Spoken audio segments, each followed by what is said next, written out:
Okay, let's head all the way back to Thursday night at the MCG. It was a wet affair. The Sydney Swans jumped the Tigers, but Shane Bolton was brilliant.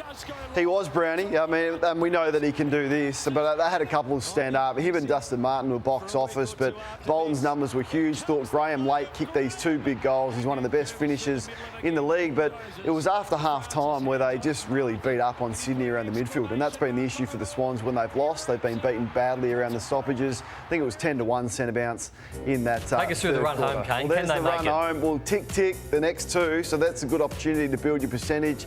Then it gets a little bit tougher, the 3-week stretch there before you get north. So you would have to think that many? draw. They're going to need 5 as a minimum to get to 12.5. Well, they may well need there, 6. don't they? Well, they get 3. Yeah.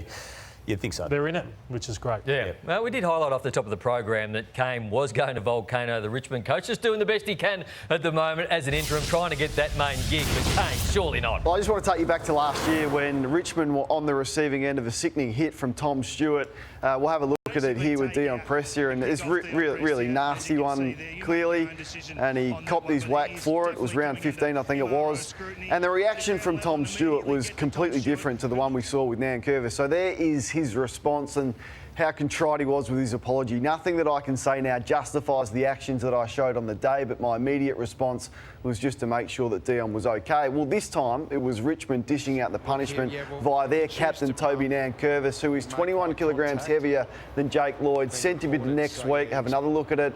He's been sent straight to the tribunal. It's going to be 3 or 4 weeks.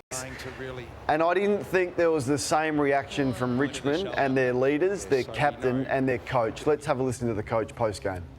Oh, look, I think you've hit the nail on the head. That's been Toby's greatest strength for a long period of time, is his ability to get after the ball and the opposition, and whatever comes of it comes. But, you know, we wouldn't change Toby for the world. Well, I think you probably should. And what you should have said was, we're really sorry that incident affected Jake and his family, and to see that would have been hard for them, and also the effect that it had on the game where they lost a really important player and our player went on to be one of the best players on the ground. So instead of saying that's his strengths and that's what he brings and we love that about him. Is that the job of the coach, or is that Toby Nankervis' No, role? I think you've got a responsibility as a leader of that Stewart put his hand up in that moment. They don't apologise for anything they can. They didn't apologise for a lot of bad behaviour in 2020. Right, in 2020, when they won a final, in the modern landscape, where one of the players on the panel here wears a helmet and has had his issue clearly, I think we've got to take it really seriously.